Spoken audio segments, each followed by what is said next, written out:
As a midlifer who visits the parks solo for events and with my family more than 6 times of the year, there's some things you might not be considering.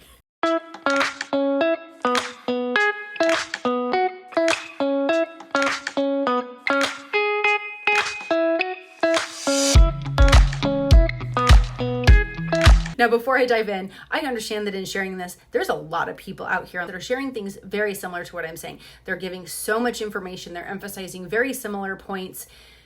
And there's also a lot of people who allow us to live vicariously through the magical world of Disney in their vlogs. And it's absolutely wonderful. But because I keep coming into contact with these same concerns, I want to make sure that we're all having a reality check on what our expectations are when we go visit these theme parks. Please wait until the end, because that's where I'm going to share the one that still keeps coming up as a very common misconception, despite all the Disney adult jokes that are floating around the social media verse. All right, misconception number 1. What people feel like they can accomplish when they go down to these parks. They're busy. Walt Disney World is consistently ranked in the top 5, if not at the top of the list, when it comes to theme park destinations and even just general vacation destinations in the world. And Magic Kingdom is at the top of that list year in and year out. This means that there's going to be a lot of people. There's going to be just so many people around, creating longer wait times for attractions, longer wait times to get your mobile ordered quick service food. It's going to be difficult to get reservations for the dining location you're looking for. That's why there's so much content that is discussing how to plan for these trips. Walt Disney World has an app called the My Disney Experience app, and inside of this application, there is a free itinerary planner service, and it is called Disney Genie, not to be confused with Genie Plus, which has now been renamed to the Lightning Lane Multipass. But this application that this theme park uses, My Disney Experience, has within it this free planning service, because they know that you need to coordinate what you're doing. Unless you're going to these parks more than 2 times a year consistently every year, most people go into these parks with these heavy laundry lists of things that they want to experience, and who can blame them? There's so much fun to be had. There's so much magic to experience, and it's really difficult to pare things down and say, no, I can only do so much, but it's the truth. You can only do so many things because of the population of other guests in the parks. And as I mentioned, there is an option to purchase an ability to hop into a shorter line, and a lot of parks have this, but even that line can't be guaranteed to always be super short. You're still going to have a wait period in that. Generally speaking, it's been 10, maybe 30 minutes, and that's really high. I've usually not waited in one of those lines more than about 20 minutes to get onto an attraction. But in order to have that, you have to constantly be on your phone changing the different times, and oh shoot, that reservation isn't going to work, and now I got to modify this. Wait, where are we going? Oh, you need to hydrate. Can you please get your water? Okay, great, thank you. All right, so shoot, where are we going? Oh, I am so sorry. Does that make sense? You're constantly on your phone trying to figure out what you're doing amidst the mass of people that are around you, and trying to remember all the different things you need to do and where you need to go and how you need to get there. So it can be a lot. This is why there are professionals who help people plan these vacations, so that when they go, they feel at ease, they feel more comfortable, and they can just focus on living in the magic. I'm a huge park lover. Disney is my home. I'm a full-grown Disney adult, and I love all the theme parks. It's just, there is this passion inside of me to make sure that people who are working hard for their money and investing it to go to these parks to have a vacation, when really it's a trip, it's not restful, when really to go have this experience, I want them to get the most bang for their buck. I want these people who are working hard for these dollars that are going to be invested into these trips to get every bit that they can, every ounce of magic that they can. Okay. Second misconception is skipping parks and park hopping. Now, I know some people might not be as interested in some parks, say like Animal Kingdom or Epcot, but the thing is that these parks all have some really, really unique features. A lot of people want to hit Magic Kingdom. A lot of people want to go to Hollywood Studios. There's some really, really huge, iconic IPs in these parks.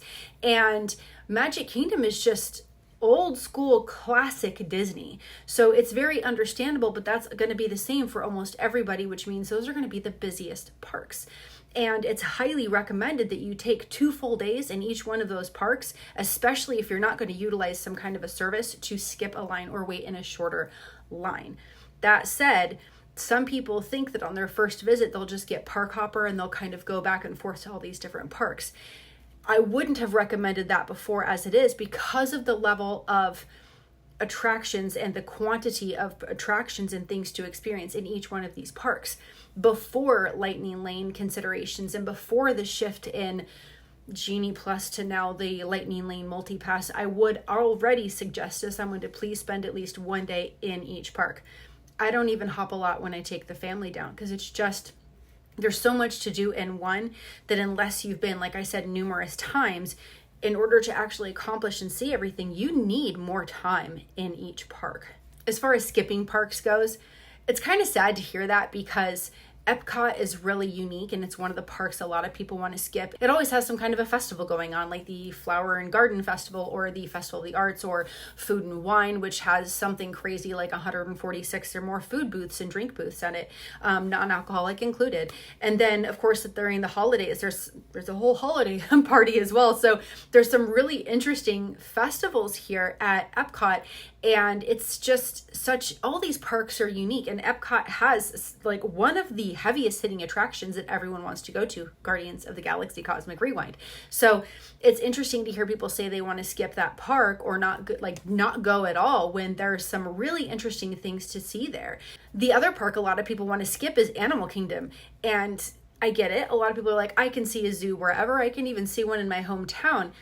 Animal Kingdom is completely lush and beautiful, and it's just relaxing. Like, it's just a relaxing park. And that may not be somebody's vibe. You may be thinking, I don't want to see animals. I don't really care about going on to a safari and seeing giraffes and zebras and hippos and alligators and wild dogs or anything like that. I understand. It is one of the few AZA accredited zoos. It is a conservation-based zoo. It's highly awesome. Furthermore, forget all the animals. It has the world of Pandora. So if you're interested at all because you love the Avatar films, you're going to miss that land, which, by the way, if you go in the winter time and it's actually dark enough in Florida to enjoy that part of the park, it is just, oh, it's so beautiful. All this to say, you really shouldn't plan on missing in any one of these parks. At bare minimum, I recommend to all of my guests to take a minimum of a 5-day trip to Walt Disney World, and in between at least allow for one rest day, planning on at least 1 day for each park around your rest day.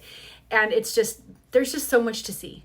And that's not even including the water parks. It's not including Disney Springs. I recommend Disney Springs if you arrive early enough or you have a late enough flight on your travel days. I'm like, oh, go hit up Disney Springs for a couple of hours, do a little bit of shopping, try some food. Like, it's a really great little spot that could dedicate, like, you could dedicate a whole day there on its own. Anyway, I digress. This all illustrates there's so much to see, there's so much to do.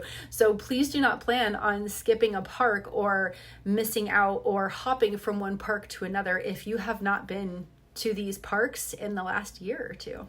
The biggest misconception still lies with cost. The cost of these parks is expensive. It is a luxury vacation. I think a lot of people think luxury and they think all-inclusive beaches, cruises. It looks like it's the top end of luxury, but luxury is sadly based on a cost value. And right now, even the value resorts, the lowest level of resort room, which are still really awesome, they are running anywhere from maybe $120 in the off season to like $300 a night minimum. Now, if you're looking at one of their spacious suites, those can run between $400 and $600 a night. If you're looking at the moderate resorts, those are going to run usually between, like, say, $300 and about $500. And then, of course, the deluxe rooms are just going to range up from there, anywhere from at minimum $400, even all the way up to like $1,200 per night. Now you also have to add in your park tickets, and before Park Hopper or Memory Maker or any of the extras, the baseline ticket is going to start at least at $120 per person, if not higher, depending on the time of year. So yes, your resorts and your tickets are going to be the bulk of your expense. If you do not want to stand in a line that is going to be at minimum 30 to 45 minutes of a wait, all the way up to, say, on average 90 minutes, so an hour and a half, you're going to want to purchase the ability each day, separate cost each day, to stand in that shorter line. Time is our ultimate precious commodity. People pay for this ability to stand in this line because it's shorter. And so if you want to do that each day, you're looking at spending roughly $100 per day for a party of 4 to be able to stand in that shorter line. That doesn't include the heavy hitting attractions like Guardians of the Galaxy or Rise of the Resistance, where you have to spend an additional fee that's separate from that short line fee. You have to spend separate for that one, which is roughly another $20 per person per day. So now you're spending on average, roughly $150 to $200 just to skip lines per day. Then in addition to that, there's Memory Maker, which is about $170 roughly for the entire length of your trip. And then you have the biggest misconception within this last misconception, and it's food costs. I've talked to so many people when I'm helping them plan, and they're like, oh, we don't really need character dining, it's going to be fine. And I'm actually trying to help them stay on budget. And if they want to stay on budget, but they also need to fly, they're also going to need to have food, they're also going to need to be able to pay for transportation, I'm here trying to help them by saying, maybe we don't pick this resort option and we pick this other option, because this is going to give you more wiggle room later to accommodate those extra costs. I don't want people going down and taking these trips and thinking that they're only going to be spending a certain amount of money, only to find when they get there that they actually have blown their budget by like $2,000. I want you to have a great experience, and I want everyone to have a great experience. So understanding that spending about $1,000 to $2,000 on food is a realistic expectation, unless you plan on cooking while you're there, buying groceries, ordering food, and having a room where you actually have a kitchen and you can cook. Then you need to understand that expectation of food costs. The average cost of a quick service meal for one person is going to be anywhere from $15 to $25 per person. The average sit-down restaurant per person is going to cost somewhere in the realm of about $34 to $60 per person, and that's sit down to character experience. Those costs range greatly, I understand, and maybe you're not planning any sit down, but even if you're going to plan to have a quick service meal twice a day, you should still be planning on $50 to $75 per person on food and maybe one drink. You can't tell me you're not going to go that entire day without getting something other than a refillable water bottle. So these are some realistic expectations I want people to understand. If you're going by yourself, you have some ideas for a cost. If you're going down as a party of 4, then you should expect to be spending anywhere between $80 and $100 per quick service meal, not counting any snacks that you want to have or any extra beverages you want to have. And these are the quick service. Think like fast food meals. This is not, oh my gosh, I want to get out of heat, I want to sit down, I want to be in a restaurant, I want someone to wait on me, like I need to take a break.